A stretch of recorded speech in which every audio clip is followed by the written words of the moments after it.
Hello students, आज हम लोग कोऑर्डिनेशन कंपाउंड के लेक्चर 26 में क्रिस्टल फील्ड थ्योरी के according splitting of d orbitals in square planar complex देखेंगे और साथ में ये भी देखेंगे कौन कौन से ऐसे फैक्टर्स हैं जो डेल्टा ओ के वैल्यू को अफेक्ट करते हैं। तो सबसे पहले हम लोग शुरुआत करते हैं एक रिलेशन यानी कि डेल्टा टी और डेल्टा ओ का। तो सबसे पहले वो देख लीजिए डेल्टा टी और डेल्टा ओ का रिलेशन। यहां पर एक चीज और लिखा हुआ, splitting of d orbitals in tetrahedral complex is just reverse of that in octahedral complex. ये तो हम लोग ने पहले भी देखा था ना कि E D x Y, E D Y Z, E जो है डी एक्स जेड, ठीक है, D x Y, D Y Z, D x Z, इनकी energy D x square Y square D Z square से ज्यादा है।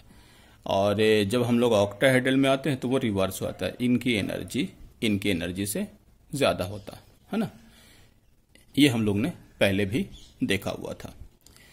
अब यहां लिखा it has been found that delta T, delta O यानी डेल्टा ओ की वैल्यू डेल्टा टी से ज्यादा होगी। अब इस चीजों को आप यहां पर ऐसे समझिएगा,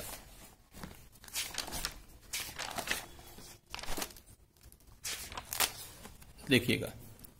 सबसे पहले हम यहां पर लिख देते हैं टेट्राहेड्रल कॉम्प्लेक्स और यहां लिख देते हैं ऑक्टाहेड्रल, ठीक है।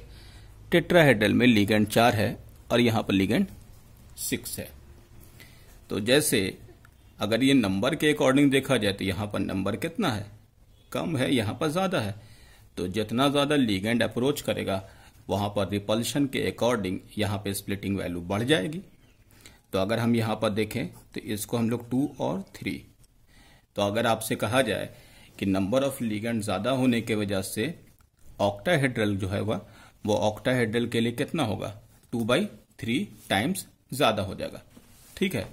जैसे अगर हम लोग यहां पर देखें कि 2/3 टाइम्स ज्यादा है, ठीक है। लेकिन जो वहां पर वैल्यू लिखा हुआ है, जो हम लोग ने यहां पर लिखा है, वो वैल्यू यह है delta T 4/9 of delta O. Reason क्या है कि जो वैल्यू है वो तो इतना ही चेंज हो रहा है, लेकिन दोनों के डायरेक्शन के हिसाब से चलो तो दोनों में लीगेंड भी अलग अलग है। वहां पर जो है कि सारे के सारे लीगेंड जो अप्रोच कर रहे हैं वो एक्सिस के अकॉर्डिंग, जबकि यहां पर जो लीगेंड है कुछ एक्सियल है कुछ नॉन एक्सियल, मतलब एक्सिस पर लीगेंड नहीं है, समझ रहे हो। तो उस केस में उनका भी फर्क पड़ेगा। जब आप नंबर को फर्क कर रहे हैं तो लीगेंड के नेचर यानी डायरेक्शन को भी फर्क करेंगे। तो उस डायरेक्शन का भी जो इस्तेमाल किया गया है उसको भी वहां पर 2/3 टाइम्स लिया गया।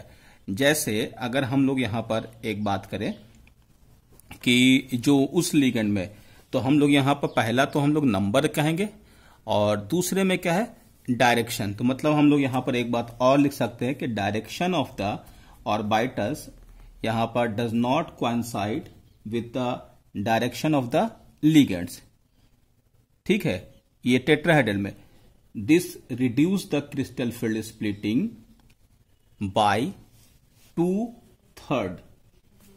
यहां पर तो आपके लिए पहला केस क्या हो गया कि अगर हम लोग यहां पर डेल्टा टी की बात करें तो डेल्टा टी में 2/3 टाइम्स क्या हो गया, ये नंबर का हो गया, और 2/3 टाइम्स क्या हो गया, वो डायरेक्शन का हो गया। यानी कि इस केस में जो आपके पास नेट हो गया 4/9, ये हो गया आपके पास मेन वैल्यू, ठीक है, जो कि यहां पर आपके पास लिखा हुआ है।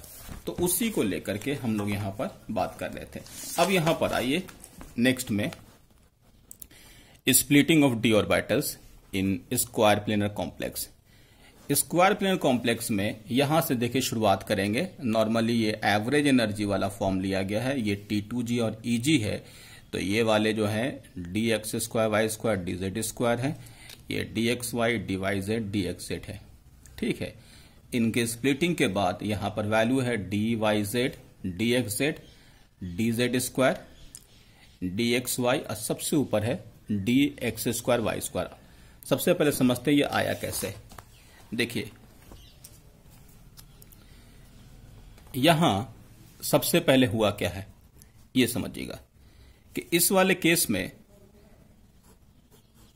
लीगेंड जो है, जो आपके पास यहां पर है, इसको हम लोग यहां पर इस फॉर्म में देख लें। लीगेंड आपके पास यहां पर है, 6 लीगेंड ने अप्रोच किया। अप्रोच करने के बाद कुछ ऐसे कॉम्प्लेक्स आपके पास होंगे जो कॉम्प्लेक्स में 4 लीगेंड के आने के बाद स्क्वायर प्लेनर फॉर्म में इतनी स्टेबिलिटी बन जाती है कि वो 2 लीगेंड को रिमूव करते हैं, जाने देते हैं। मतलब कुछ मेटल्स ऐसे होते हैं जिनके ऑक्सीडेशन स्टेट, कुछ मेटल्स की प्रिंसिपल क्वांटम नंबर या उनके लैटिस के अकॉर्डिंग नेचर में कुछ कॉम्प्लेक्स जब अप्रोच तो करते हैं 6 को, लेकिन वो स्क्वायर प्लेनर में ही वो रुक जाते हैं। ठीक है, वो डिपेंड करता है मेटल के साइज पर भी, मेटल के ऑक्सीडेशन स्टेट पर भी, और मेटल और लिगेंड के बीच में लैटिस पर भी। तो यहां पर जो लिगेंड लीव करते हैं बाई कन्वेंशन, हम लोग यहां मान लेते हैं वो जेड एक्सिस से चले गए। तो अब बाई कन्वेंशन जब जेड एक्सिस के थ्रू वो चले गए तो यहां पर हम लोग के पास जो मेटल के साथ लिगेंड है वो लिगेंड कौन कौन से एक्सिस पर है, तो हम लोग यहां पर ये मान लें कि वो कौन से एक्सिस पर है। यानी कि अगर हम यहां पर लिगेंड की बात करें तो वो है 2 जगह पर एक्स एंड वाई। तो पहले तो ये ध्यान रखिएगा कि पोजीशन ऑफ लिगेंड जो है वो एक्स और वाई पर है और एक्सिस पर है, क्योंकि आपने क्या किया कि 2 लिगेंड को हटा दिया। तो ये स्क्वायर प्लेनर के लिए यहां पर, तो हम लोग यहां पर इस चीज को ऐसे समझे। ये देखिए ये 5 हम शुरुआत कर रहे हैं एवरेज से। ये हम लोग ने पहले देखा हुआ है D x square Y square, ये हम ऑक्टाहेड्रल की बात फिर से लिख रहे हैं, d x Y, D Y Z, D x z. क्योंकि जेड एक्सिस पर लिगेंड नहीं है तो उस केस में इसकी एनर्जी जो होगी d x square Y square और डी जेड स्क्वायर की इस तरीके से होगी। यहां पर भी देखिए लिगेंड क्या है, एक्स और वाई पर, जेड पर तो है नहीं, तो यहां पर वाई है, यहां पर एक्स है। तो इन दोनों में रिपल्शन एक जैसा होगा, इसमें रिपल्शन ज्यादा होगा। तो इस केस में ये जो स्प्लिटिंग एक और हो जाएगी, d x Y, d x Z और डी वाई जेड। ये हो गया आपके पास रिपल्शन ऐसा। अब क्योंकि जेड स्क्वायर पर तो लिगेंड है ही नहीं तो उसकी एनर्जी कम होगी, तो वो एवरेज एनर्जी के आसपास आएगा। ठीक है ना, क्योंकि यहीं से तो सब इक्वल था। तो उस केस में जो आपके पास स्प्लिटिंग होगी तो उस केस में हम लोग यहां पर d x square Y square और यहां पर जो दिखा रहे थे और दूसरा क्या था, डी ऐसे लिख लो,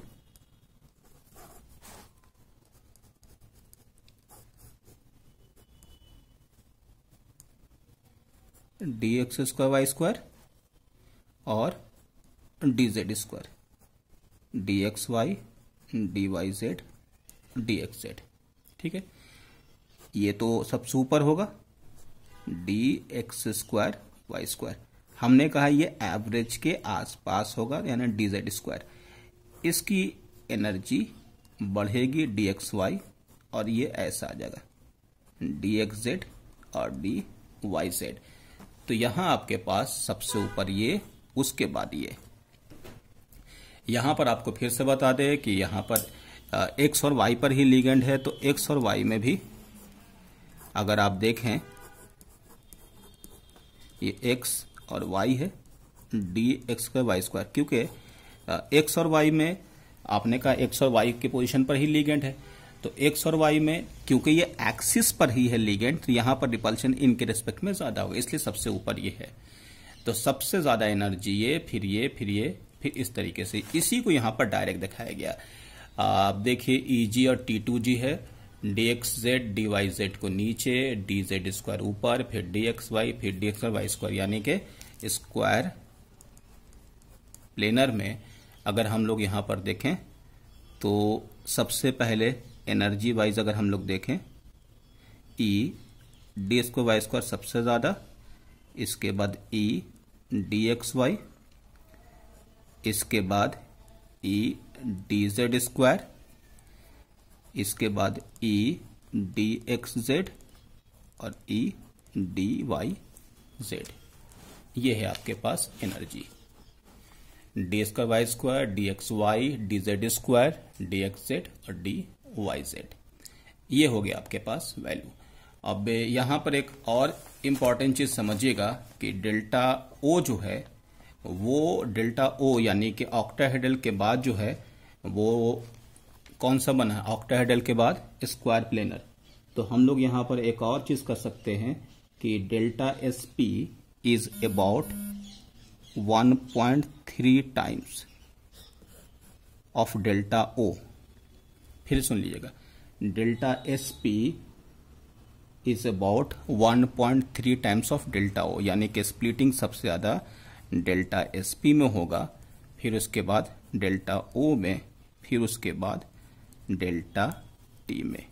ये है, ये पार्ट ध्यान रखिएगा। और दूसरा स्क्वायर प्लेनर के लिए इस एनर्जी को, ठीक है। अब नेक्स्ट में हम लोग यहां पर आते हैं फैक्टर्स पर। Factors affecting the magnitude of delta o value या 10dq, इसी को हम लोग यहाँ पर 10dq भी कहते हैं, कुछ जगह पर यह भी लिखा होता है, मेनली हम लोग डेल्टा ओ। तो कौन कौन से ऐसे फैक्टर्स हैं जो मैग्नीट्यूड ऑफ डेल्टा ओ को अफेक्ट करते हैं। अब देखिए, जब रिपल्शन होता है तो डेल्टा ओ तो आपको पता है T2g और EG के बीच की एनर्जी होती है। एनर्जी जो मैंने कहा है, it is energy difference in between T2g and EG। तो यहां आपके पास लिखा oxidation state of central metal ion, charge of the central metal ion has a direct effect on the magnitude of delta values. Greater the charge on the central metal ion, higher is the delta O value. जैसे देखिए, यहाँ CO पर charge यानी oxidation state +3 है, यहाँ पर +2 है, तो ये वाली वैल्यू इससे ज्यादा होगी। यहाँ भी +3 है, +2 है, तो ये वाली वैल्यू ज्यादा होगा। अब ये ज्यादा होगा तो ये कैसे होगा, इस चीज को यहां पर अब समझिएगा। जैसे मैंने ले लिया Ml6 ले लिया, यहां पर चार्ज ले लिया +3, ठीक है। दूसरा Ml6 ले लिया, यहां पर चार्ज ले लिया +2। यहां पर मेटल सेम है, लिगेंड भी सेम है और कोऑर्डिनेशन नंबर भी सेम है, सिर्फ ऑक्सीडेशन स्टेट चेंज है। मेटल में +2 और +3, अगर मेटल सेम है तो पहले आप बताइए साइज। ऑक्सीडेशन स्टेट बढ़ने पर साइज क्या होता है, कम होता जाता है ना। तो यहां पर साइज ऐसा हो गया। साइज जब छोटा होता है तो उसमें न्यूक्लियस की पावर ज्यादा होती है, ठीक है। तो न्यूक्लियस की पावर इसकी ज्यादा, इसकी कम।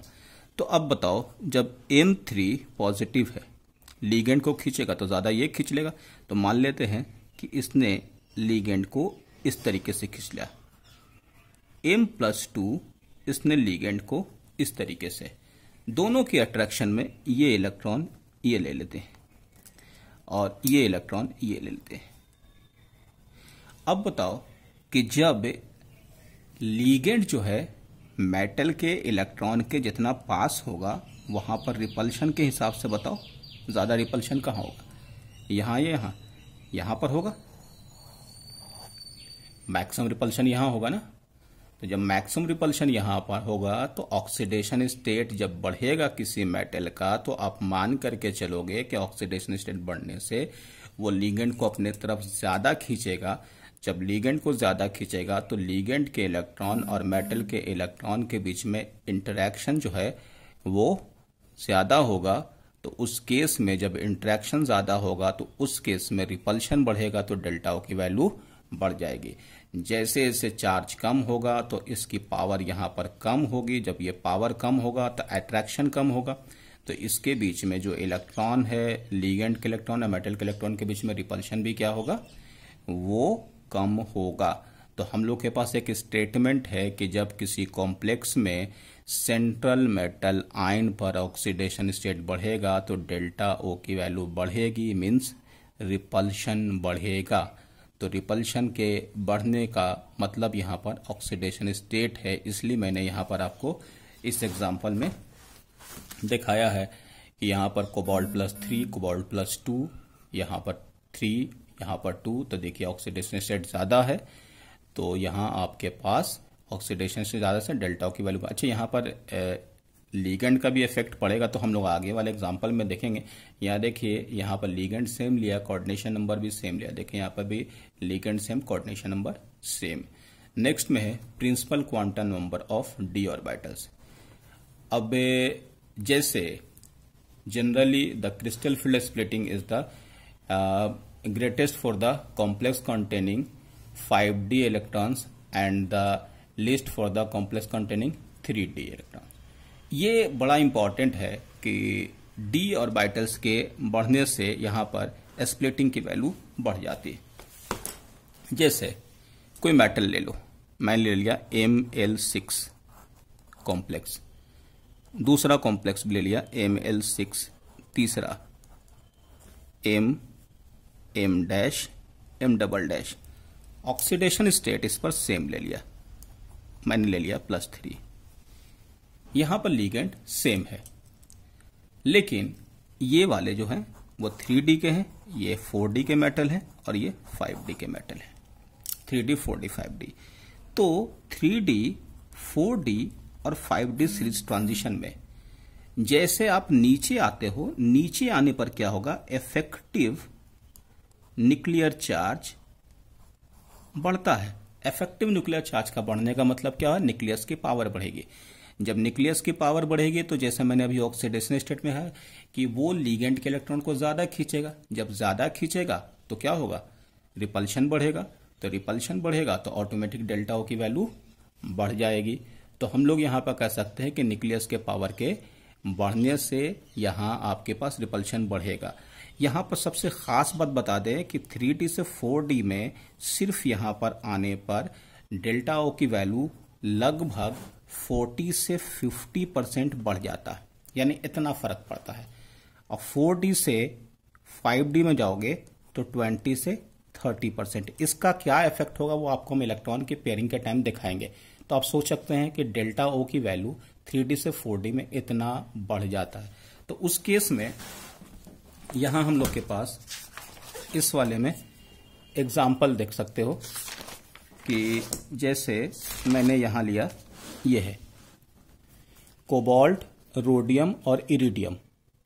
ये 3d का मेटल है, ये 4d का और ये 5d का। तो 3d 4d 5d में यहां पर ऑर्डर क्या हो जाएगा, ये हो जाएगा इस तरीके से।